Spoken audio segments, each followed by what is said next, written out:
Hello, and welcome back to the More Money Podcast. I am your host, Jessica Morehouse. Welcome back to the show. This is episode 303, and we're getting a bit deep in this episode. We are talking about a very unique, is it unique? Well, unique to this show. I don't think I've ever done an episode on this particular topic. We're going to be talking about money and trauma. Yeah, I know, fun, but very important actually. I'm so excited to share this episode with you because it's, I think, a very important topic, but it's also a very interesting and significant conversation that I have with my next guest, Morgan Blackman. So Morgan, I've known online for a while because I've been creeping on her Instagram for a while and just really enjoy her content. But she is a holistic wealth coach who's on a mission to bridge the gap between money and wellness, which I'm all about. I feel like there's a huge connection between financial stability and security and mental health and wellness. So we definitely dive into all of that in this episode. She is the CEO of Holistic Bucks, and her passion to help heart-led female business owners and leaders become financially secure and build the confidence they need to manifest a wealthier and more abundant life.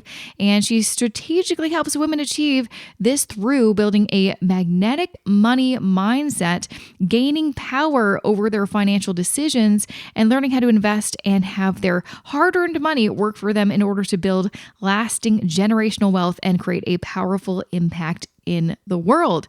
Not only that, Morgan is a certified trauma of money facilitator, which equips leaders with different trauma healing methodologies to heal psychological traumas around money and create a sense of financial safety and overall well-being. She is also certified with the Complementary Therapists Accredited Association, CTAA, to provide emotional freedom technique, EFT, which we do dive into in this episode.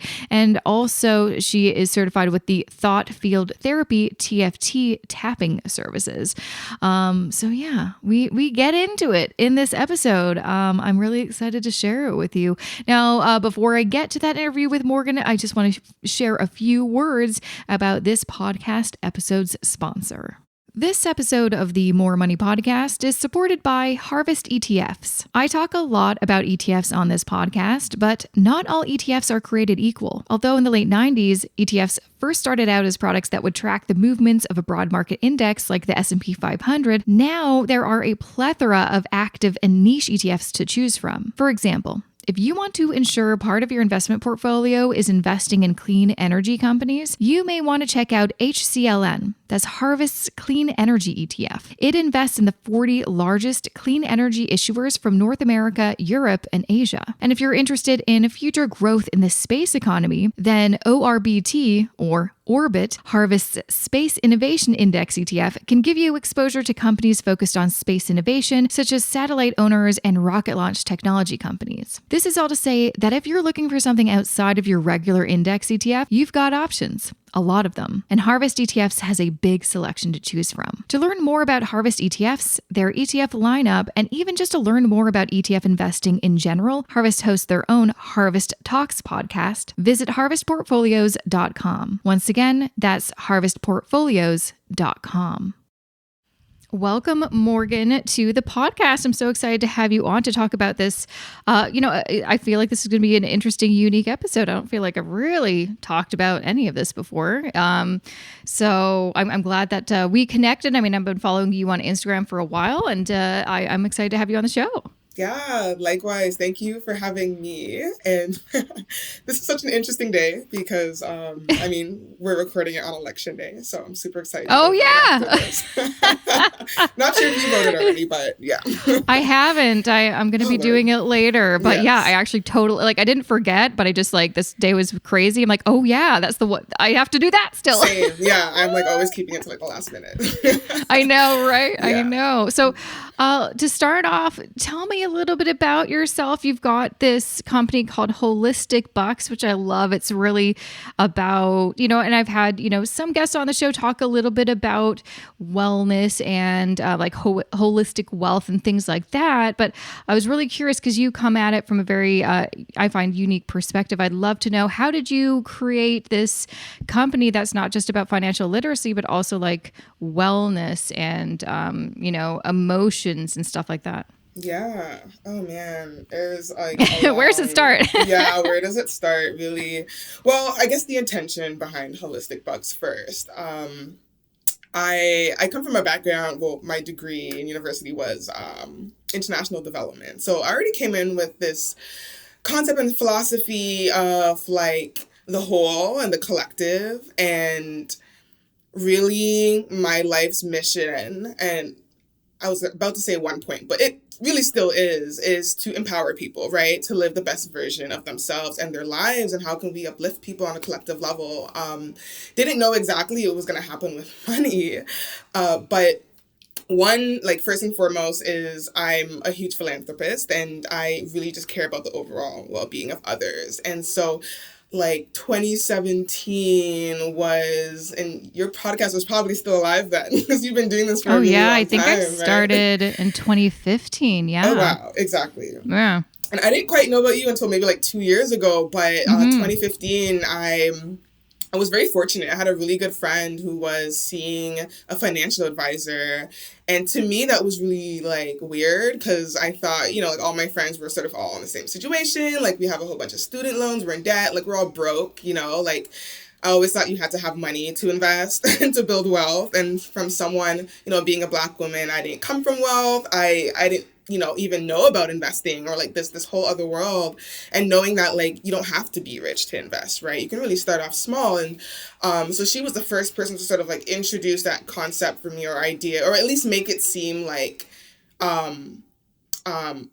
real, and like I have the ability to do it myself, because she was also a woman of color. And she, like, every time she would go to the bank, I would like question her and be like, oh, like, what did you learn today? Like, what did you do? What did I teach you? And so she slowly started to introduce to me like, financial concepts, investment products. And, I think the first product I learned about was like a GIC, guaranteed investment certificate. And I was just blown away by the concept that you could just put your money into something and it just like magically grows an interest on its own. And like, you go back like 2-5 years later, however long you've locked it away for, and like there's more money than you put in. And so I was like, oh wow, like this, like if people are able to build wealth and maintain it, this is probably the way that they do it, right? And so this is what I have to like do. It's not just about earning a high income. No. It's about making your money make Work more for money. you. I know when I Exactly. realized that, I'm like, you mean I can not, because I always thought, I'm like, well, what if I never get a job that earns a lot of money? I mean, back when I was in my 20s, I thought I was going to work in the arts, and like, well, I'm never going to make money if I work in the arts. So how can I retire one day? And then, like similar to you learning about this stuff, you're like, oh wait, there's another avenue.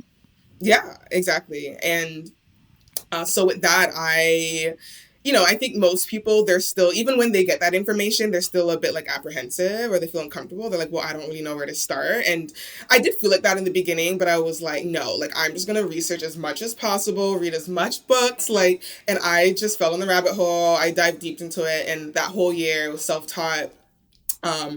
I probably, by the end of that year, I felt really comfortable to put real money into the stock market, and I tried to save as much as I could. I put like $5,000 away and diversified it, all that great stuff. And then by the end of that year, I was able to double my money in the same year. And I was like, oh my gosh, this is amazing. This actually is a real thing, and I can do this. Someone from my upbringing, coming up from a family that wasn't really born into wealth, and my parents didn't really teach me good financial habits. I was like really blown away. And for the first time ever, I felt confident about being the first person in my family or my generation to build like lasting wealth, and in a healthy, sustainable way. And so fast forward 5 years later, I've continued to invest, and like my situation was a bit different because just like, most people kind of take the traditional pathway towards like wealth and abundance or financial security, where they like learn how to budget. Then I'm like, okay, build up my emergency savings. Well, mine was backwards, right? Because I just started investing first, got really excited about that. And then I'm like, oh wait, you need money to invest. So I had to like go backwards and learn like how to save, and like I didn't have a like an emergency fund. I'm like, oh, that's important because if any emergency happens, I don't want to go into my investments, and like learning how to budget. And so I kind of worked backwards. And so last year with the pandemic and COVID, I long story short, I wasn't happy in my job. I always knew I wanted to create a business. And it just so happened that I realized that there was the world of coaching, and that was something I could do. And I was actually I was trying to transition into the finance industry, but I didn't really have, like I didn't go to school for economics. I told you, like I went and got my degree in international development, but I have all this like knowledge and wisdom and just learning experience over time that I felt confident. I was in a place where I was able to help people, get out of debt, or at least, teach them my strategies on how I was able to build up an emergency fund in like 1 year and pay off debt and budget and invest. And so, couple that with like my soft spot for women and being someone of a feminist. I know that word is sort of like a tricky word to say. I'm a feminist. Yes. I know it has kind of started to, I feel like this is like off topic, but I do feel like some people are starting to use the term feminist as a branding strategy, and you're like, okay, but it is actually a real movement, It is exactly behind it. Yeah, there's meaning and purpose definitely behind it. And so like women are like the largest consumers. I feel like we are starting more businesses. We are starting to make more money, even though we are still making less in terms of like, cents to a dollar versus men, becoming more breadwinners. And I'm like, wow, this is the time. Like if there's any time where women are supposed to get their shit together in terms of their money, it's now. And so absolutely. I've also seen a lot of women in my life, like not, a part of it, like they weren't able to be in control of the money because the men were more so in control of that, and they were in a lot of toxic and abusive situations. And I knew for myself, like I didn't want to be ever trapped in that situation. I wanted to be financially independent in that sense, not saying that like, at the end of the day, I think it's teamwork, right? Both people should have a say in how you manage money. But growing up, I only saw one person having a say. And so I wanted to steer clear of that. And I wanted to like further educate women. So last year, trying to transition into the finance industry, and like I could not get a job. And I think the universe was doing it on purpose because I really was supposed to just create something for myself. And so I've been coaching for a bit over a year now with Holistic Bucks. And in the name itself, Holistic Bucks, I wanted to really bridge the gap between finance and wellness, because I didn't want to just be like another finance coach or like expert. I realized that, with my own experience too, I've gone through a lot of, I guess, spiritual awakenings and moments where I really needed to lean on like, the importance of my mental health and overall well-being. And I realized that there wasn't enough of that in the finance industry, like not talking enough about like trauma and how it's real, right? Like trauma, is the reason for why sometimes we make these poor decisions around our money, right? And it becomes like this toxic cycle that's hard to get out of. And so how do we identify that? How do we heal from that? At the end of the day, how do we really heal? And so Holistic Bucks is really helping and empowering women who have a conscious business or are leaders in their career to really heal their relationship with money so that they can build out their wealthiest and most abundant life. Yeah, no, I completely agree. Definitely the past, I guess, year and a half now. If we look back when the pandemic started, we're almost at the 2-year mark. But the mental health has been such, at the forefront, and as it should be. I think that's one of the good things that came out of the pandemic is a bigger spotlight on mental health, but also, looking at the financial industry too, they've been talking about it more. They've been, putting more of a focus on it because it is really important. A big kind of like they do go hand in hand, mental health and how you feel about yourself and your self-worth, in connection with your own money. I've definitely realized like the kind of moments in my life when there were kind of the dark times when I was, battling depression is because there was a financial aspect to it. And I think there kind of typically always is. Doesn't mean it's always I don't have money. Sometimes you have money and that's also a problem. So I'm so curious when we talk about trauma, the trauma of money, what does that kind of look like? What are some examples that you've kind of come in contact with? Yeah. So trauma, I guess there could be like two responses. And actually, I should start off with like trauma is sort of on like a spectrum. There's like micro trauma, and then there's like the real extreme severe forms of trauma. And there's also like situational traumas where it's maybe like one big event that happened that like really shook you up. You know, examples like people going to war or like being raped, right? Maybe you're like robbed or something in the sense of like when it comes to money, or maybe you like lost your home or you gambled, you know, like all your money, your family's money away, you lost your job. So those can be like big situational traumas that can really leave you scarred emotionally, mentally, spiritually, financially. And then there's like micro traumas that like build up over time, right? So if you're someone who's like, you know, constantly in survival mode, trying to stay afloat, moving from job to job, like your jobs aren't I guess secure, or you feel like, you know, like you're not making enough and you're barely able to get by, food on the table, roof over your head, that for a very long time is probably putting your body into stress for a very long time, long term. And so that's how trauma starts to build. So so I want people to know, like, it doesn't have to be a big situational event, but it could also just be, you know, small events built up over time. Yeah, I bet that's probably what most people deal with is the small events over time, because lots of people are like, oh, I don't have trauma. And the people that say that is because when you think about trauma, you do think about a big event, like some of the examples you shared. But I think most of us haven't experienced something like that. But we have had those micro traumas that you don't even recognize. You don't recognize that they happen. You just thought, oh, that was a bad day or a weird situation, or, oh, it's always been like this, etc. Exactly. And I'm like reading this book right now called The Body Keeps Score. And as small as that trauma could be, like it lives and it remembers, your brain remembers every little thing. And so in the future, like if an event comes up that's similar to that previous one that triggered you, you'll get that same response, you know. It may not even have to be as grave or as extreme as that initial event was, but your body still remembers it. And so that's really what trauma is, right? These lived experiences, these negative lived experiences that like live on within our body.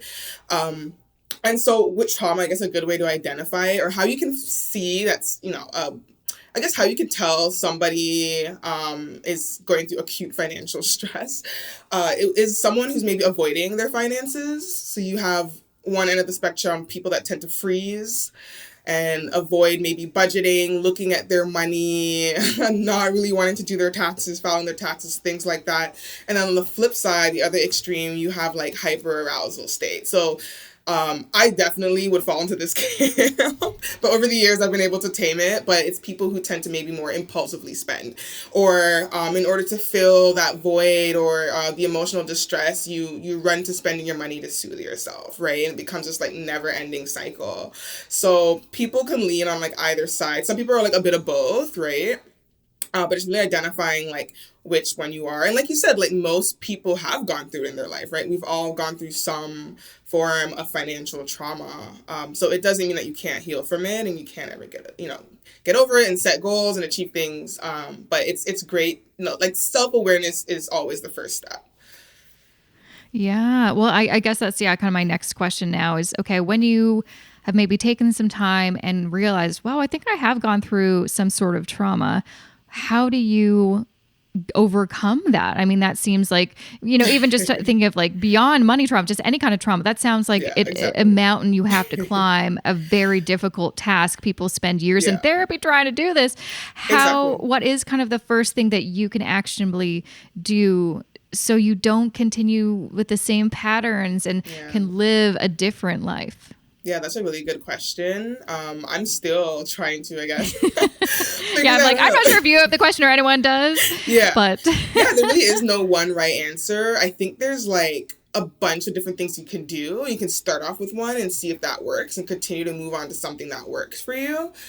So it's not like, I always tell people like my, I guess, pathway towards financial success and security. It's not really like a linear pathway. It's really non-linear. It's really just like figuring shit out and finding out what works for you.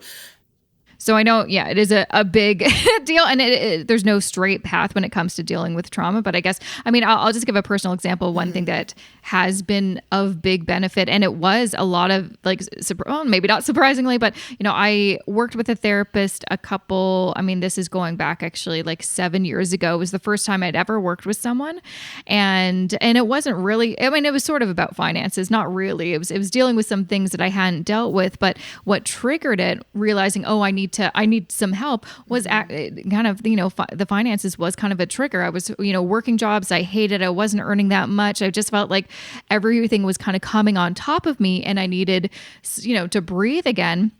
And then I, worked with someone for a little bit, and that really helped shift things.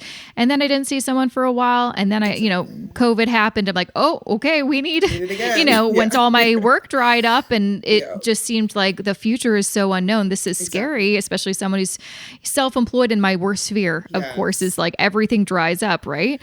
I don't want people to be like, oh, told you so, because, quit my job similar to you, all that kind of stuff. And so I started seeing someone, and a lot of the conversations we have sometimes tend to talk about money. I mean, obviously that is my career, so it comes up, but it's fascinating. Just talking to someone or a professional and working through some of just like talking about what you're feeling and thinking can make a huge impact. And especially talking about money stuff. I think a lot of people don't realize you can work with my guy's a regular therapist, but I could talk about money because it's I can talk about whatever I want. So I think that's one place to start. Yeah, exactly. Having the conversation and having your I guess thoughts and feelings kind of validate and listen to, Yeah, and that's, I think, what people need more than anything, because a lot of us didn't grow up in an environment where we felt comfortable to share our feelings about money, or our parents were very like closed off. I know for a lot of people, they're like, my parents, like, where we come from, the cultural notion is to like not talk about money, right? Like you don't ask your parents like how much they make, or your aunties, your uncle, like nothing. Nobody discusses money. And so it's like you kind of have to like figure out your own relationship with money as you go. And you're probably gonna make a lot more mistakes if you had parents that were able to engage in a healthy conversation around money and to teach you like healthy, principles and boundaries and just habits. So that is a really big thing. But I was going to just cover the whole like trauma and how do you really heal it, because any kind of trauma, like you said, doesn't have to be specific to money. I still feel like it's somewhat of more of a spiritual and like philosophical question, because I feel like you're never ever going to completely heal from your trauma. I think that and even if you do maybe a situational form of trauma, like things will always come up throughout your life. Oh, like there's so many times in my life where I'm like, oh, I've dealt with this. It's in a box far away. We've managed you. We're good. One post or comment or some image pops up and it brings up a memory. And it's like, I get that feeling again of like, whoo, like it just happened. I'm like, it's the most annoying thing being triggered. You're like, come on, I just dealt with this. I thought we moved past this. But I guess what you're saying is like, it's not about that. It'll never happen to you, or like that feeling, or, will never happen. Like these things happen. We get triggered sometimes. That's normal.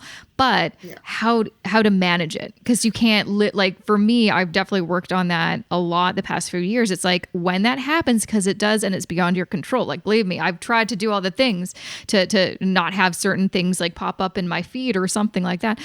How do you react, and what can you do so it doesn't ruin the rest of your day? Yes, I love that, the response. And it's sort of like that quote, like you can fall, but like it's like how you get back up sort of situation. And even when we talk about money, like I always tell people, I think what's worked for me and how I've been able to maintain a level of financial security, not to say that like things don't spring up for me, right? But it's like I sort of prepare ahead of time for these unforeseen, circumstances. Like that's why we like teach people in this space, like have an emergency fund, because things will happen, right? And it's like, being better prepared for it, or doing that work internally and externally that's going to help you to, I guess, have a smoother ride over time. It's going to become less bumpy over time the more work you do. Exactly.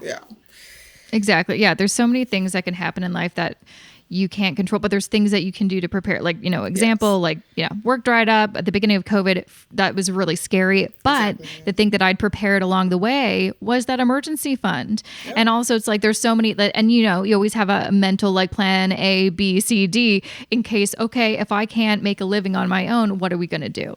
And you have some sort of backups. And just even if I never do those, plan Bs and all that kind of stuff, having those in the back of my mind gives me peace of mind to know that you're not going to have to sell your house and live on the street because, sorry, all your money's gone. It's like we've got we've got a plan B. We've got something like a safety net. But you mentioned earlier, and I think this is a really important point to talk about, because I know it was a lot in the media.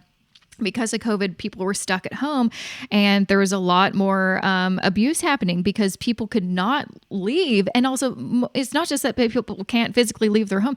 They financially cannot leave. Maybe they lost their job and they don't have any independent money. How are you going to leave that situation? It's like, I think a lot of people just think of an emergency fund as like, if you lose your job or something like that, how to cover the bills.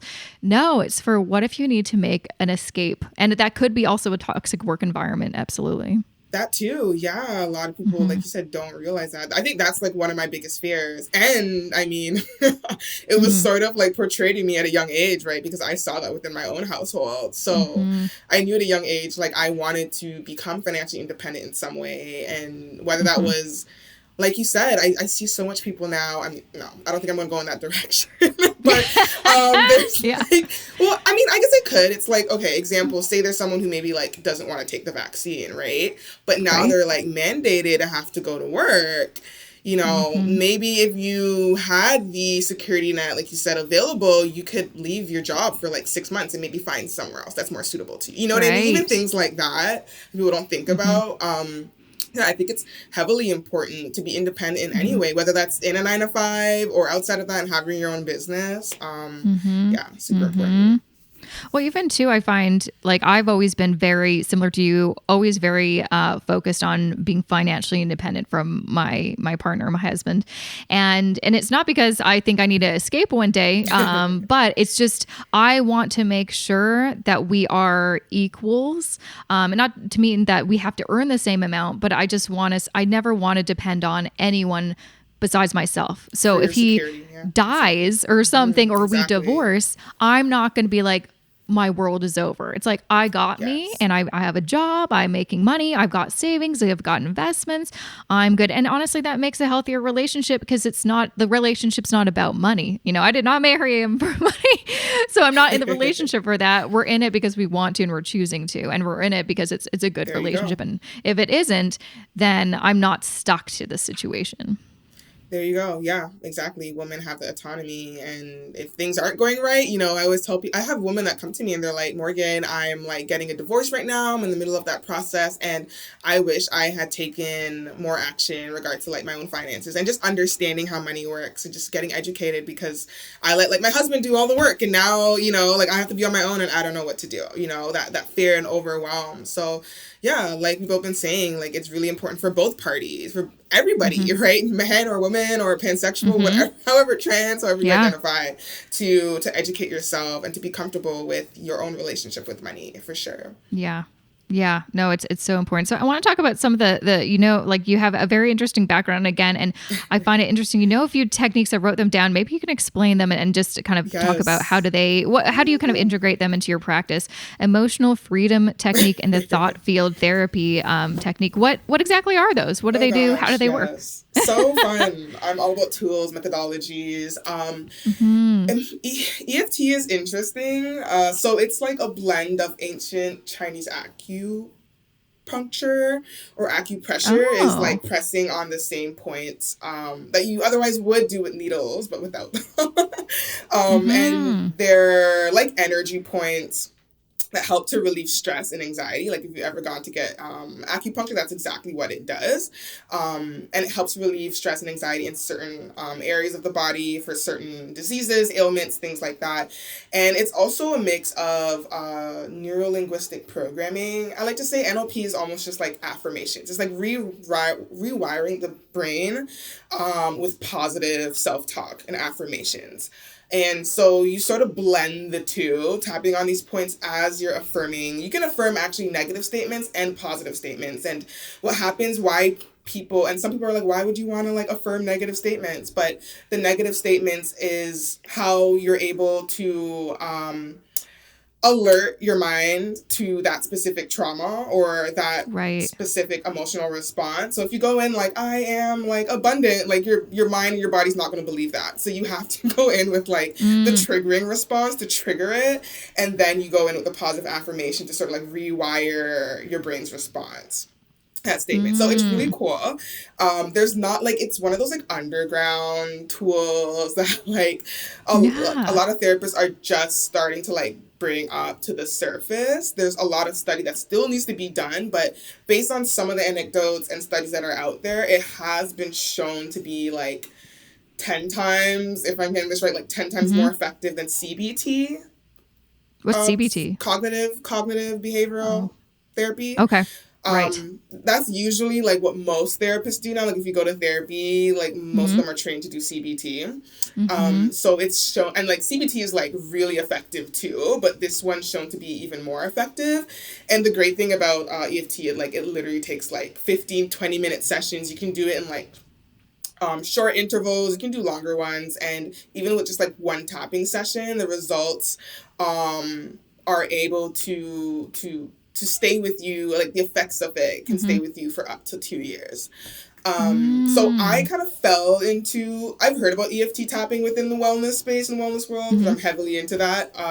But I did it specifically for public speaking. So doing things like this, being on podcasts and you know, stepping into this business, and you know, for yourself too, there's like a lot of talking involved and a lot of talking in front of audiences. And I grew up, you know, being someone with like performance anxiety, social anxiety, and I like weirdest physical responses, knowing that I have to, like, no matter how much meditation I do or deep breathing, like, my body just does some weird shit. Like, I won't be able to sleep weeks in advance. Like, I can never really sleep the night before if it's like a big presentation or something or a new presentation. No, I won't be able to sleep that night. No way. But mine's would be like a week. I'd be like, Morgan, it's like next week. Why are you worrying about this? You know? And like the moment comes and like my heart's racing, like my stomach, I don't know, like I have to run to the washroom, like my digestive system is acting up. And it was just like and like at the end of the presentation, it's always weird because like it's okay, it's fine, right? I'm like, oh wow. Yeah, like, it's fine. You're like, no one died. Everything's fine. Yeah.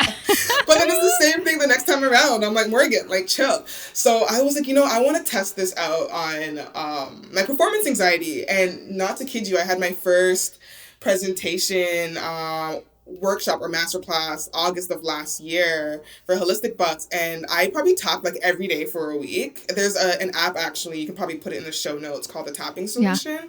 And I tapped for a whole week, and literally the day, like, it was interesting because leading up to the event, I could sleep. Like, I did not worry about it before going to bed. My mind was not racing. And the day of the event, like, nothing. Like, I didn't have to run to the washroom. Really? Like, my heart was beating normally. I was like, whoa, there's something to this. And so over the months, like, I, you know, started doing it more on myself for other things. And then I really wanted to embed it into my coaching practice. So I got certified for EFT. Nice. So how does this, I guess, integrate in you working with a client who maybe has like anxiety around money or something? Like, how would they, is it just like, again, like, I feel like I've seen this like performed, but how would you integrate that with a client who needs this?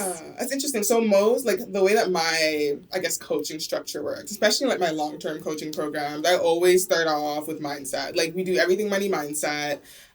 So it's like the beginning, like you said, identifying the trauma around money, what it is. Are you someone that tends to avoid your finances? Are you more in a hyper-arousal state? Just becoming self-aware, bringing it up to the surface. And then we start to bring in these different tools. So sometimes it could be like just talking it through, like really identifying like what are the limiting beliefs here and like how could we shift that into an empowering belief. And then I would take that exercise and like turn that into an EFT tapping. session, and it works perfectly because like all your limiting beliefs are stated right in front of me, so we tap on that, and then we go in with the empowering belief, how you want to shift your mindset around money. So that helps because physiologically, mentally, emotionally, spiritually, through EFT tapping, we are reducing the stress response to those limiting beliefs and to I guess certain actions that you have to take regarding your finances. So if you're someone that's scared of budgeting, then we will tap on that, and you should feel better about budgeting afterwards. And it may not take one session, it may take a couple. So every client is different. Some people, they may not have a lot of like money mindset work to do, whereas some are like, like half the time with them is like really like working on their anxiety and management of time and like, all of that. So I blend in a bit of that, and then I also provide them other tools and resources too. Sometimes I mix in like a bit of meditation, and like meditation is just one tool. I think it's really important because there's this stat or this research that's been done that shows that like 95% of our thoughts are subconscious. So a lot of the things that we're doing, we don't really realize it's really just based on past conditionings, and it's just like we're on autopilot all the time. And then like, I think it was like 80 to 85% of these thoughts are negative. And when I found that out, I was like, whoa, so we're on autopilot, and we're like on autopilot in a negative space. In a negative space, exactly. So I'm like, no. Like, this is profound. This is good information, but like, how do we, change that narrative? And so, I think a lot of the times too, like, when we're dealing with our money, and especially for people who are going through acute financial stress, being very mindful that you're probably not going to make the best decisions when you're in a space of like extreme stress and anxiety and fear and worry, like all these like negative emotions.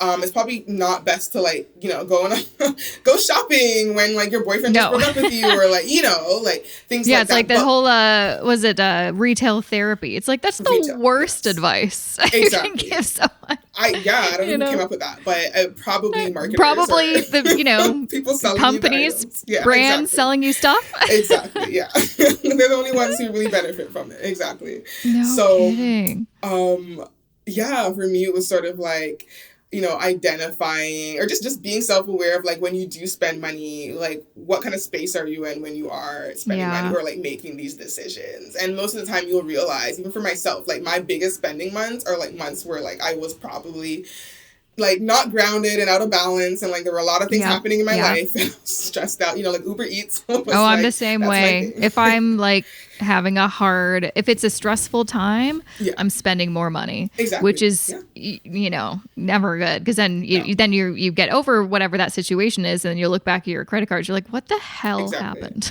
And sometimes it's like you don't even mean to like spend money itself, like it's a means to an end. Like for me, I emotionally eat, so it's me too. So it's like I will run run to the grocery store or Uber Eats, or like, and like that's how I realized at the end of the month, like, oh wow, I spent a lot of money, but it was like I really just wanted to eat, like as a way to soothe myself. So I just want something to make me happy. Exactly, something to get rid of this feeling. So it's I'm so interested in that EFT thing. I've heard about it. I feel like I watched a documentary. It was the one with Prince Harry or whatever, and I think he did tapping. I didn't even know that. Yeah, it's on like Apple TV or something like that. And I think he actually did it. I think that's what you described. And because he has obviously some trauma. And I'm like, that is so fascinating. I mean, I'm up for anything new that'll help. Like, what is the downside? Zero. You tap yourself a bit. Like, nothing. There's no and downside. If it doesn't work for you, it doesn't work. It doesn't That's work. why I said it's like try different things. I know some people may feel like this is weird and like may not give it a chance, but that's cool. That's why I brought up meditation, because just like I was talking about, like, our mind, like we're in constant chatter all the time, and negative chatter most of the time, right? And so how are we able to quiet these thoughts on a day-to-day basis? How are we able to like ground ourselves in the moment? And so I think meditation is a really cool outlet, because it helps you to stay in the present moment, to not focus about the future and worry and be anxious, or like to stay in the past and worry about that. Like, no, it's like being now, being grateful for being in the now. You're breathing, you're alive, you're here, like everything's going to be all right. And so, and, with meditation, I know some people have like their beef with it. Some people are like, oh, I've tried it. I can't sit still. And I like urge people to try, even if it's like 5 minutes a day. And I'm nowhere perfect. Like there are like maybe like moments, like I go through phases. There's maybe like a week where I don't meditate, you know, but I realize like my life is like a bit more seamless when I do, because like I said, I just feel more centered. I just feel more aligned with myself. I'm not like in a rush, you know, toxic hustle culture, go, go, go, go. I'm able to be like, okay, no, 10 minutes to me this morning to start the day off right. And that just makes all the difference. So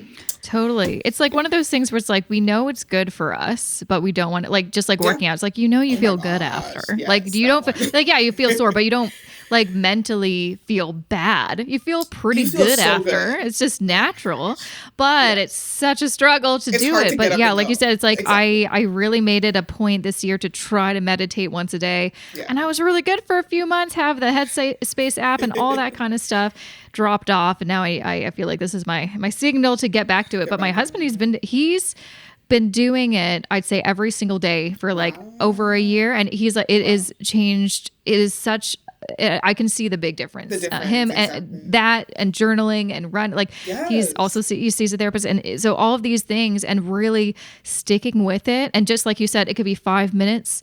I think that's the longest I've ever actually done, because I am like really bad with sitting still and stuff like that and letting my mind wander. But I do recognize that when I did dedicate that time, I was able to do it a minute longer the next day, and et cetera, et cetera. I did see some progress, but it is one of those things. You have to try new things.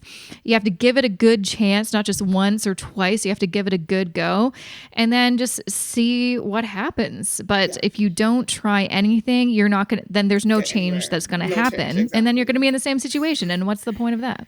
Exactly. And like, it's a muscle, right? So like you said, the more you do it, the better you get at it, for sure. And like, what is it that's saying, like, do something for 21 days and it becomes like a new habit. It's like on autopilot, like you just get used to doing it, you know.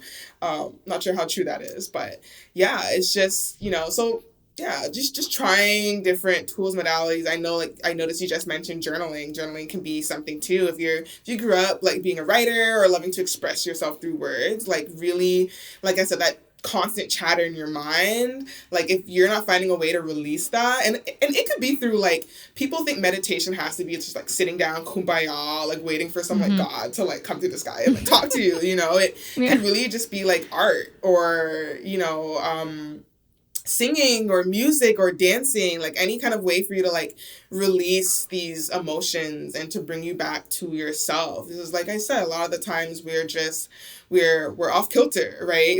And there's a lot of trauma stored in our bodies too. So how are you letting go? How are you releasing that in the mind and body?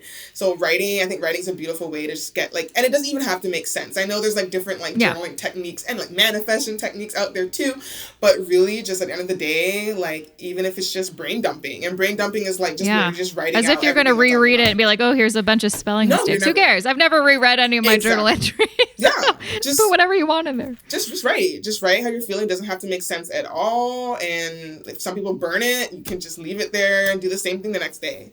And I find that helps, because I'm someone that, like, I'm kind of like a workaholic, and so sometimes I go to bed and I have like all these things like to do the next morning, and like my mind's racing, and I'm like, okay, cool, like I just need to like write this out. So I just like, it's just not in my head no more. Oh yeah, I'm the same way. If I don't write down, I've been doing this for years, and whenever I fall off, I can recognize it. But I write down, here are the tasks that you need to do tomorrow, or like my little to-do list or whatever it is. I have to write it down, whether it's in an app, and sometimes I move from an app to writing it down to putting it in a spreadsheet, and then, you know, whenever I get lazy with one, then I move on to the next kind of thing. Because I'm like, that's not working. I guess I'll go back to my pen and paper. If I don't do that, it's going to swirl around in my head. I'll dream about it. I'll wake up thinking I did a full work day, and no, I didn't, you know? So getting those things down really works for me. But I think kind of going back to kind of the whole message of this episode is, when you really take care of yourself, and especially your mental health, you will see your finances and your financial health progress in a positive way, and other elements. Like I've found, because I've paid so much more attention to my mental health, all other aspects of my life, either they don't seem as bad because they really weren't that bad, but I had a negative mindset, or things have just, like, you know, one of the things you kind of mentioned was, you know, the limiting beliefs and abundance mindset. I have such a bigger abundance mindset than I ever had. Not just because and I think a lot of people think too, when you say abundance mindset, sometimes people will be like, are you talking about your ego or your overconfidence? Like, no. But it's just having a more hopeful, positive outlook about the world and also your personal potential. Yeah, you really hit the nail on the head. I always tell people, I'm so reluctant. So reluctant to say like finance coach, because I want my clients to know like we're not just healing like your relationship with money. Like this is your whole life, right? Like you heal your money, you also heal your relationships, right? Like your health. Like it's a trickle effect. Everything gets affected, right? Everything gets affected. Mm-hmm. Yeah, this is like an internal change that you're making before anything else. So of course that's going to be reflected in every area of your life. So I love that. It's beautiful work. And this is why it's so important to bridge, both wellness and finance together and treat it as a whole and not just like this thing on the side. Money's just this thing on the side you deal with when you're ready to deal with it. No, this is every decision that we make. We like it's tied to money. It's like, okay, I want to go out to eat with my friends this weekend. Like, do I have the money to do it? Like every decision is tied to if I have the money or not. So yeah. Or on the other side of it, I know a lot of people think, oh, all my problems will be solved, like my mental health problems or just like my relationships, if I have money. It's like, no. There's a lot of people that have a lot of money out there. They still have those same problems. So we need to deal with both of them at the same time. Exactly. Yeah. More money does not mean less problems for sure. No, it does not. It just means different problems or more of the same. Right. Yeah. So before I let you go, Morgan, I'm sure lots of people want to do a deep dive on you, follow you on Instagram like I do and see some of your resources. Where can people find more information about you? Yeah, so definitely Instagram, but I am sort of trying to limit my presence. Yeah, I'm trying to do the whole social media detox. Yes. But you can, start off on Instagram if you need to, or you can start off with my website, holisticbucks.com. I have like my mailing list where every week I'm sending out newsletters, very informative.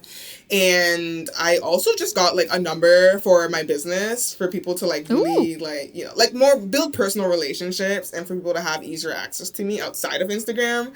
So I also have like a phone number too that like I can't remember off the top of my head. So I will. It's on your website, I'm sure though. Yes. Yeah. And you could put in the show notes. But it's like all over my website and stuff too, and in the link in my bio on IG. So yeah, you can start there. Awesome. Well, thank you so much for taking the time to be on the show and talking about this with me. I think it's gonna, inspire some people to, I love episodes like this because I feel like if anyone's listening and they really needed this episode, it makes me feel good knowing that I'm like, oh yeah, definitely. This is the episode that's gonna, kind of push them in a positive direction. Cause I mean, I'm sure like you, the reason you got into this was something happened like positive to push you into this sphere. Same thing happened to me. And if I can do that to other people, I'm like, how cool is that? Exactly. Yeah. Like, I guess one thing I can leave off with is just like to really celebrate your accomplishments. Like, I think we're so hard on ourselves and really just like taking it day by day and just being like, well, what have I accomplished? What am I doing right? And just focusing on that, and gratitude. Those are all really important. Like my favorite quote is like by Maya Angelou, and it's like, do the best you can until you know better. And then when you know better, do better. It's like today, I love that. I came on here today and I probably talked about something that most people don't, get to often hear or listen to. So, it's a different perspective, it's a different outlook on how to approach your relationship with money. And so now that I, showed you those tools like meditation, EFT tapping, like, something new, go out there tomorrow, maybe you download the app, you try it for yourself. It's just small steps every day and just, give yourself grace.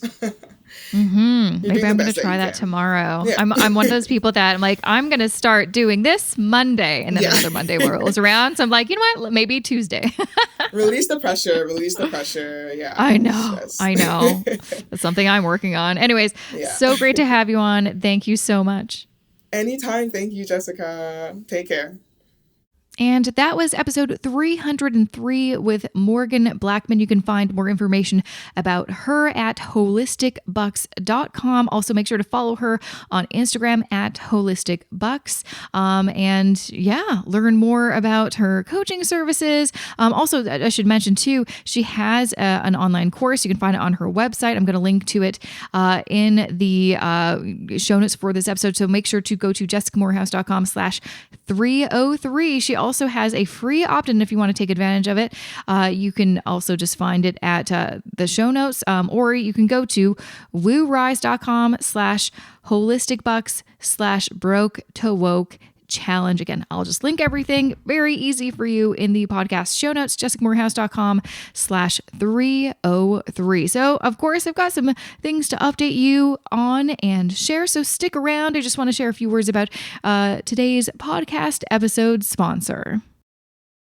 This episode of the More Money Podcast is supported by Harvest ETFs. Looking to add some sustainability or growth equities to your portfolio, but still want to be a long-term index investor like myself? Well, that's why I've got index funds in my core portfolio and a satellite portfolio to explore other types of securities that are non-index based. Now, some investors like to use their satellite portfolio to pick stocks, but you can also use it to invest in specific ETFs for potential higher returns without having to sacrifice diversification. For example, I know a lot of us want to invest in clean energy companies to put our dollars where our values are, but it may not make sense to invest in 40 different clean energy stocks. Instead, you can just buy HCLN, Harvest's clean energy ETF that gives you exposure to the 40 largest clean energy issuers from North America, Europe, and Asia. Or maybe you want to invest in blockchain technologies. Instead of picking a handful of companies to invest in, you could just buy HBLK, Harvest's Blockchain Technologies ETF, which holds almost 50 different companies inside it. This is all to say that if you're looking for something outside of your regular index ETF, you've got options, a lot of them. And Harvest ETFs has a big selection to choose from. To learn more about Harvest ETFs, their ETF lineup, and even just to learn more about ETF investing in general, Harvest hosts their own Harvest Talks podcast. Visit harvestportfolios.com. Once again, that's harvestportfolios.com.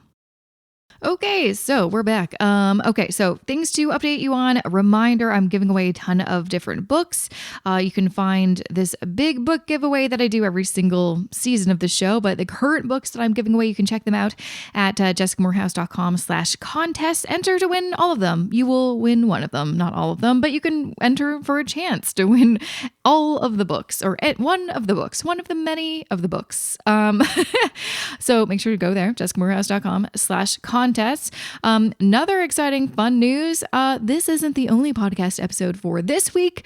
I actually have a bonus episode for you tomorrow, and you're not going to want to miss it, especially if you are interested. I know we talk a lot about index investing and ETFs on this podcast. We're going to be talking about ETFs, but in a very different way. We're not going to just talk about indexing as we usually do, which is, again, a big passion of mine. We're going to talk about some, active ETFs and niche ETFs, some ETFs that you probably have no idea about, and just kind of a different way of thinking of investing, in different investing strategies just to be aware of and to consider for yourself. And so you're definitely going to want to check that episode out tomorrow. So make sure to subscribe or to follow, or however you're listening to this episode, make sure you're in the loop. And also, to stay in the loop, as a reminder, I do have an email list that goes out bi-weekly, or sometimes just once a month, really depends. So I do not bug you that much, but I do have very important stuff in there. Like whenever there's an announcement or something just important that I want you to know, you're going to get an email newsletter with a bunch of, details in there. So if you go to jessicamorehouse.com/subscribe, that is where you can sign up for the email list. Also, too, and this is one way to get onto the email list as well. I have a full free resource library. So if you go to jessicamorehouse.com/resources, you can sign up to access my full free resource library. It has budget spreadsheets. It has guides and checklists. It has videos. It has so much stuff all for free. So just go to jessicamorehouse.com/resources to check that all out. Okay, that I feel like is really what's been going on. I'm sure more things will go on. Maybe I'll do, a couple, or maybe at least one webinar before the year is out. But for right now, I am literally packing to to get out of our place, because we have to hand over the keys on November 25th. So we need to pack everything and put it in storage, but also like not pack too much stuff, because we're going to still need stuff to live in our little Airbnb for a few weeks. So I have no idea what this Airbnb even looks like. It's on the east end of the city, and I've actually that's where we're moving, FYI. I don't know if I even mentioned that. We're moving to the east end of Toronto. I've actually never really, stayed there before. So it'll be an interesting experiment to what's to come. So anyways, that is it for me. Big shout out to my wonderful podcast editor, Matt Rideout. And I'll see you back here tomorrow for a bonus episode that you will not want to miss. All right. Thank you so much, and see you back here tomorrow.